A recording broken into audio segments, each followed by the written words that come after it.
After spending the long weekend in National Bureau of Investigation or NBI detention, suspected Pogo hookups and Alice Guo cohorts accused of violating immigration laws and obstruction of justice are in separate custody of the House and the Senate, who seek their testimonies on matters concerning Alice Guo and linkages to illegal Pogo activities. But as our Luisa Erispe reports, counsel for Cassandra Lee Ong is all set to file charges of illegal detention against the NBI.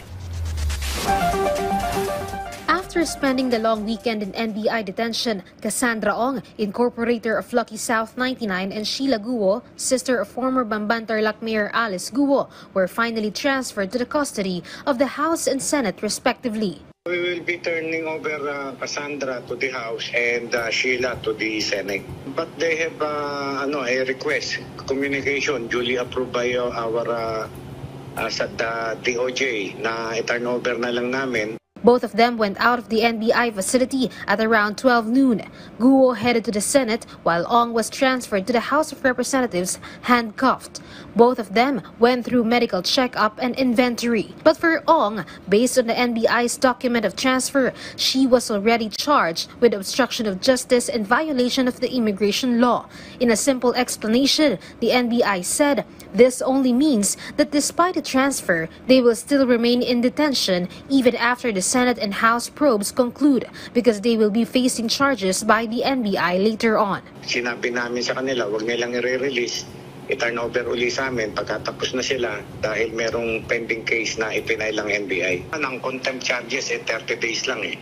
So pagka satisfied na sila sa explanation ng dalawa at nilip nila ang contempt charges, ibabalik po sa amin. On the other hand, lawmakers praised the transfer of Ong as this would pave the way for the details on former presidential spokesperson Attorney Harry Roque's linkage or connection with Lucky South 99. Malaki ang participation niya because she appears to be the liaison between these two illegal pogos and PAGCOR. We have to get information from her kung sino yung may-ari, sino yung abogado, sino yung tumatayong mga incorporators nito.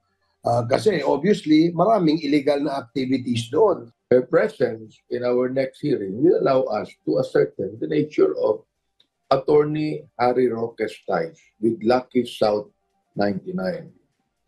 And during our hearings, Attorney Roque has insisted that he has not been lawyering for this Pogo, despite evidence to the contrary.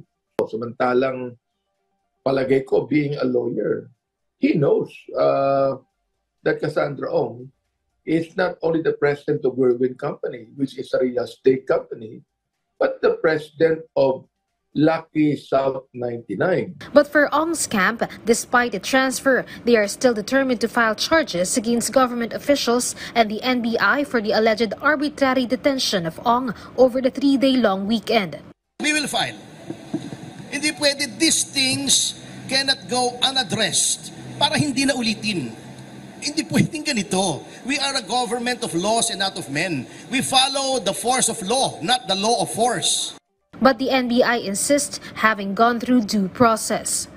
Alam mo, bukod sa Congress, may warrant from Congress for contempt, we arrested them without warrant and filed charges against them.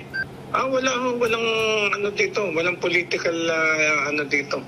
Walang ganun. On the part of the Bureau of Immigration, on their investigation against Sheila Guo, they found out that her passport has no markings or stamp from the BI when she flew out of the country, which confirms she fled the country illegally and in haste. The BI thinks this is exactly the same way Alice Guo got out of the country last month. Sa pag-alis ni Alice Guo, nakikita po natin na hindi po sila nag-undergo ng appropriate, proper immigration inspection dito po sa ating mga paliparan or sa mga seaport. Ito po isa sa mga evidences na nakita po natin ay nung pagbalik po nitong si Sheila Leal Guo, yung kapatid po ni Alice Guo. Wala pong markings or tatak po ng immigration doon po sa pasaporte ni Sheila Leal Guo, at nakikita po natin na maaring ito rin po ang ginawa na modus nitong dating Mayor Alice Guo. Mukha pong they used illegal means para makalabas po ng bansa. Based on the latest BI acquired information, Guo and her brother Wesley Guo are still in Indonesia. Luisa Erispe from the National TV for a new and better Philippines.